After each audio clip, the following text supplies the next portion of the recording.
ஆத்திரப்படாத மனோகரி, நான் உண்மையில் உன் கணவன் அல்ல. இது என்ன அநியாயம்?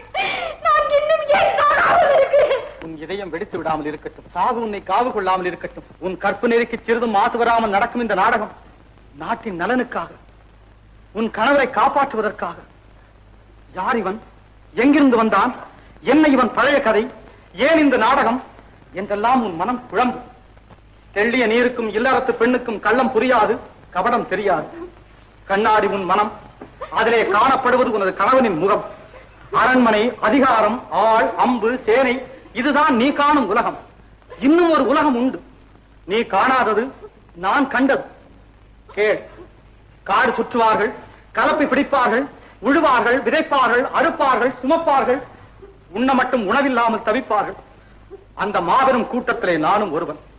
படையிலே சேர்ந்தேன், மக்களுக்கு பணிபுரிய, நாட்டை காக்க. சேர்ந்த பின்பே அறிந்தேன், ஆற்ற வேண்டிய படை மக்களை அழ வைத்தது, வாழ வைக்க வேண்டிய படை மக்களை மாய வைத்தது என்று. உங்கள் ஆட்சியின் கொடுமைகள் அனைத்தையும் கண்டேன். ஆதரவற்ற குடும்பங்கள் தவிப்பதையும் பார்த்தேன். மக்கள் அழுத கண்ணீர் ஆரண பெருகும். சண்டை வேண்டாம், உணவு வேண்டும், வாழ்வு வேண்டும் என்று அழுவார்கள். அவர்களை அடைக்க சொல்லுவார் தளபதி. அணைக்க பாவம் என் மனசாட்சி. உள்ளம் துடித்தது, உதிரம் கொதித்தது. ஏன் இப்படி? எதற்காக? நடக்கலாமா? சரிதானா? இவைகளை எனக்குள் நானே கேட்டுக்கொண்டேன். ஒரே ஒரு முடிவிற்குத்தான் வந்தேன். மக்களிலே ஒருவன் தலைவனாகும் வரை மன்னராட்சியில் அக்கிரமத்திற்கு முடிவே இருக்காது என்று அறிந்தேன். படையிலிருந்து விலகினேன், புரட்சி கூட்டத்திலே புகுந்தேன். புரட்சி என்றதும் பயந்து விடாதே. இது ஆளை தீர்க்கும் ஆயுத புரட்சி அல்ல. அதில் எங்களுக்கு நம்பிக்கையும் இல்லை. ஆனால் நாங்கள் தீயிடுவோம் தீமைக்கு, கொள்ளையடிப்போம் மக்கள் உள்ளங்களை, குவித்து வைத்து அனுபவிப்போம் அறிவு பொருள்களை. கத்தி எடுக்காத, ரத்தம் சிந்தாத அறிவு புரட்சி அது. கொல்லாமையை போதித்து மக்கள் குணத்தை மாற்றியதை கொடுமை என்றது உங்கள் ஆட்சி. பிடிபட்டேன் ஒரு நாள், உதைப்பட்டேன், சிறையில் வதைப்பட்டேன். பாராள மன்னனாக பார்க்கிறாயே இப்போது. அவன் சிறையிலே இருந்தபோது பாராளுவோர் தந்த பரிசுகள் சவுக்கடை சூடு. பார் சகோதரி,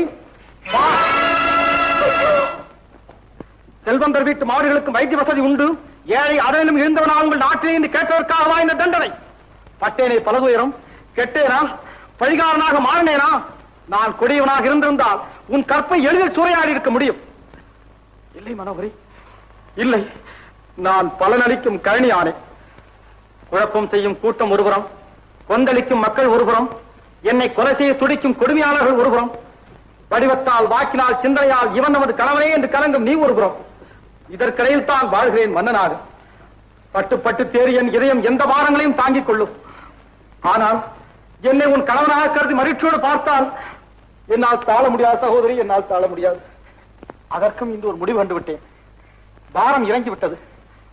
நான் வருகிறேன்.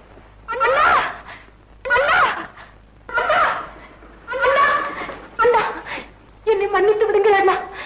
உண்மையிலேயே என்னை நம்புகிறாயா மனோகரி? நம்புகிறேன் அண்ணா, நம்புகிறேன். நான் மட்டும் என்ன, இனி இந்த நாடே உங்களை நம்பித்தான் ஆக வேண்டும். சகோதரி, அண்ணா, சகோதரி, அண்ணா.